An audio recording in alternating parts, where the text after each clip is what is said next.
જય શ્રી રામ. હર હર મહાદેવ. સંસારમાં ધનવાન કોણ છે?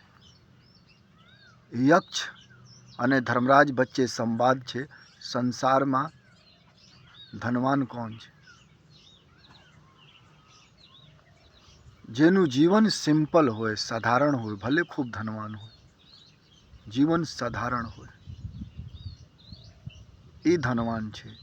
જીવનમાં અહંકાર ન હોય એ મનુષ્ય ધનવાન છે. સંતોષી છે એ મનુષ્ય ધનવાન છે. ભલે બિલિયનિયર હોય, કરોડપતિ હોય, પણ જીવન સાધારણ હોય, વિચાર પવિત્ર હોય, ઉચ્ચ વિચાર હોય, કોઈના દુઃખ ન જોઈ શકે એ મનુષ્ય ધનવાન છે. ભલે નિર્ધન હોય. આજ્ઞાકારી પુત્ર જેના ઘરમાં હોય એ મનુષ્ય ધનવાન છે. જેના શરીરમાં રોગ ન હોય એ મનુષ્ય ધનવાન છે. જે માતા પિતા ને સાથે રાખતો એ મનુષ્ય ધનવાન છે. ખૂબ પૈસા છે અને મા બાપ સાથે નથી તો તમે ધનવાન નથી. હા, પરદેશમાં છો તો અલગ વાત છે. કર્જ ન હોય, સમાજના કર્જ, માતા પિતાના કર્જ, ગુરુના ઋણ, કોઈ પ્રકારના ઋણ ન હોવા જોઈએ જીવનમાં, તો તમે ધનવાન છો. તમે જોઈને લોકો આનંદિત થઈ જતા હોય તો તમે ધનવાન છો. કારણ આનંદ મોટો સંપત્તિ છે. બાકી તમે જોઈને લોકો દુઃખી થઈ જતો હોય, તમે જોઈને લોકો પરેશાન થતો હોય તો તમે ધનવાન નથી, તમે નિર્ધન છો. જે હંમેશા લોકોના દુઃખ સુખમાં ભાગીદાર બનતા હોય એ મનુષ્ય ધનવાન છે. જે બીજાને પ્રેમ આપતો હોય એ મનુષ્ય ધનવાન છે. જે બીજાના સુખ જોઈને સુખી થતો હોય એ મનુષ્ય ધનવાન છે.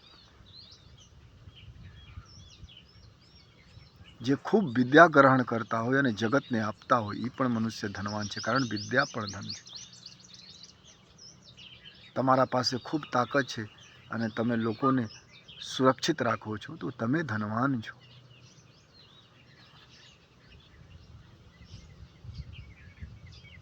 તમારા જીવનમાં કોઈ દિમાગમાં ડિપ્રેશન નથી, તણાવ નથી, ધનવાન છો. ખૂબ પૈસા હોય, તણાવ છે તો ધનવાન નથી.